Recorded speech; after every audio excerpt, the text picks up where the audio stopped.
speed? That's the question. Oh. Hi, I'm Kyla and I'll be interviewing you today. Can you introduce yourself? You're going to have to shout at me, I'm afraid. I've got 2 hearing aids in here, and they're not very good. Sorry, can you introduce yourself? Can you tell us your name, please, sir? I'm not going to do very well at this. Can you tell us your, can you introduce yourself? Yes, of course. I'm David Jackson.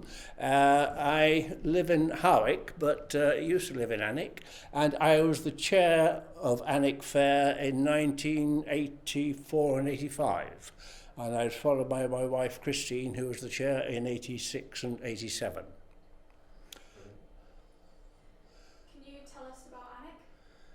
Can you tell us about the town of Alnwick, any sort of knowledge you have about the town itself? Yeah, the town, a very old market town, established way back in the 12th century and was given a grant of a charter as a market town by the king in those days, and from that time held weekly markets and more frequent markets and throughout the ages, and is of course still the seat of the Duke of Northumberland, who's the Lord of the Manor, and to whom everybody owes obeisance, although not so much these days. He still owns a considerable amount of Alnwick and the surrounding area, and the town has grown substantially over the years and is still growing, and mainly due to the patronage of the castle. And now, of course, the Alnwick Garden, which the Duchess has developed. That's given another lease of life to the town and promoted tourism and so on. Could you pull that door shut, please? Thank you. Very nice and loud. Shout it almost. What is the Alnwick Fair? Can you describe Alnwick Fair? Can you tell us about Alnwick Fair? Yes, Alnwick Fair was started by the Chamber of Trade in the late 1960s as a way of boosting tourism and the shopping season in Alnwick outside the traditional school holidays. So they started it as a reconstruction of a medieval fair that used to be held in the medieval times, which was a hiring fair as well as a market, and based it on the border ridings. Each town in the Scottish borders has a riding where the citizens of the town, for one reason or other, ride around the bounds of the town on horseback. Here in Alnwick, the freemen continue to do so because they own the land up on the moor, and the freemen once a year take, not on horses these days but in a bus, ride round the bounds of their lands to establish their title to it. And the fair did the same thing. Alnwick Fair did the same thing. We used to have a procession round the bounds of the town, round through the gates, the old medieval gates of the town, and the procession was the start of the Alnwick Fair week. The Chamber of Trade started as 2 or 3 days, but it quickly spread into a full week of activities, which had a market in the marketplace all week with craftspeople and local traders taking stalls, and in the evenings in the pubs and in the streets there was entertainment in order to draw people into the town and get them staying here and spending their money. And it continued to grow and grow until the 1980s, but towards the 1990s interest dwindled. The people who had started it up, like myself, grew older, had other things to do, and gradually the fair faded away again. But by that time it had done its job. It had put Alnwick on the map again as a tourist attraction and as a place to come and visit and shop.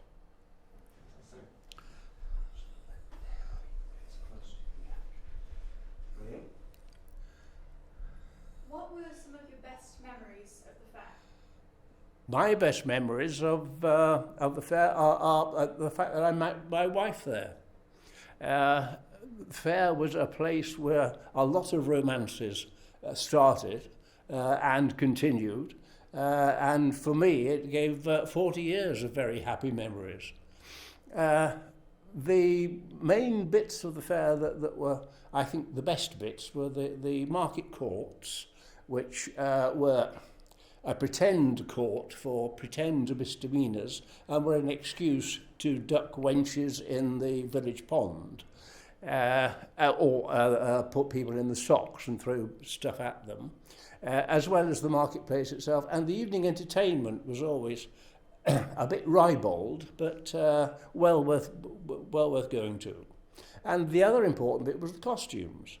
We insisted that it should be a costumed event and encouraged all the local traders and the shopkeepers to get dressed up for the fair, take part in the procession, take part in the market. And this that I'm wearing here was my costume. It's basically an 18th century gentleman's waistcoat, on top of which I would wear a jacket, knee breeches, doublet and hose, and a white shirt with mutton-top sleeves, and a cravat, and a tricorn hat.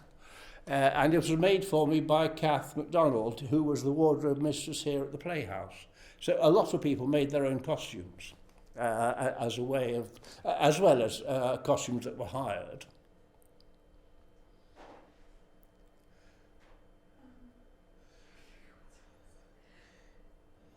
What kind of things at the fair were there for young people? It was very much of a fair for young people, yes. Apart from, as I say, the evening entertainment, there was the duckings in the marketplace, which was always young people, and the evening entertainment was again for young people. We had a strongman competition, for example. You had to be young and strong for that. We had a dwell flonking competition, which was basically a drinking competition in the marketplace, where you had to run round a circle and drink beer. That's for young people. And also the activities in the shopping in the marketplace and the stallholders and so on.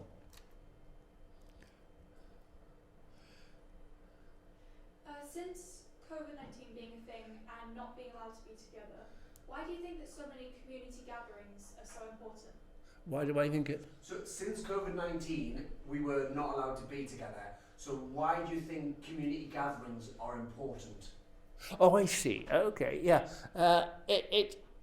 Alnwick has always been a place where people know each other but compete with each other, and it's important to have some sense of community, which we've always had with the fair. The fair committee, for example, which was mostly young people, or relatively young, was fair committee meetings were always a very happy occasion, and they were the community of the fair committee getting together. It also involved a lot of townspeople getting involved on the peripheries, and at Christmas lights started in very much the same way 30 years ago, and that is a community of people working together to achieve a common aim. And the town itself benefits from the results of that community working. No more? Well, there are more questions, but you've already answered them. Oh, okay, fantastic. There are actually more questions, but you've actually answered them anyway. Oh, have I? Brilliant. Sorry about that. No, perfect. Thank you so much. So that a cut. Has anyone else got any other questions that were raised? Tell us a bit more about the businesses in Alnwick and how they got involved. Can you tell us about the businesses in Alnwick and how they got involved and how they benefited? Yes, it was started by the business people, but by the Chamber of Trade. We would have a shop window competition, so each shop was encouraged to decorate its shop window on a certain theme for that year's fair. They were encouraged to take stalls in the marketplace as well as having their shops open.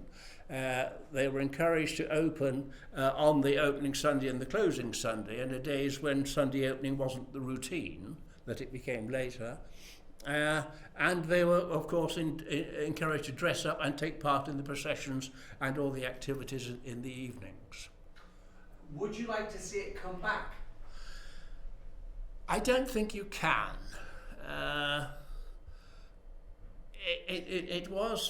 it served its purpose for, for 30 odd years. I don't think it can come back. Something else can come. Following the success of the fair, there was the pastures event run by the Round Table, which began as a tournament, and then other things followed it. That, again, was very successful on the back of the fair, but that served its time. I think fashions move on. Although the common ridings up in the border towns still continue, they've got a slightly different history and a slightly different purpose. They've always gone on, if you like. The Alnwick Fair was a modern creation in order to serve a purpose, to put Alnwick on the map, on the tourist map. And having served its purpose, I think that's it. I don't think it needs to come back. But why do you think it can't come back, and why do you think it doesn't need to come back? There isn't the enthusiasm. Well, how would I know? I don't live in Alnwick. But my feeling is that it became tired. And if something becomes tired, it's probably best just to let it die away. We still have the music festival in August, which is continuing, very much upon the lines which it used to have. We've now got things like the food festival and so on, and all of which I think are in a sense replacements for the fair, and they're doing the job now that the fair started to do way back. I don't think we need it. Why did you personally get involved? Why did I get involved in the fair? I had a shop in town, well, initially on the outskirts and then in the centre of town, which meant I joined the Chamber of Trade. I'd known about the fair anyway, and I had watched it from the outside, seen the procession and so on. And having got a shop in town, I then wanted to get involved. And what was your shop? The shop was called Clogs and Togs. It sold just those things, clogs, wooden clogs, and clothes, jeans, young people's clothes. Yes, yeah. Brilliant. Any other questions? Are you proud of the role you played in the Alnwick Fair? Are you proud of the role you played in Alnwick Fair? Yes, I am. Yes, I thoroughly enjoyed it, and yes, I am. Yes.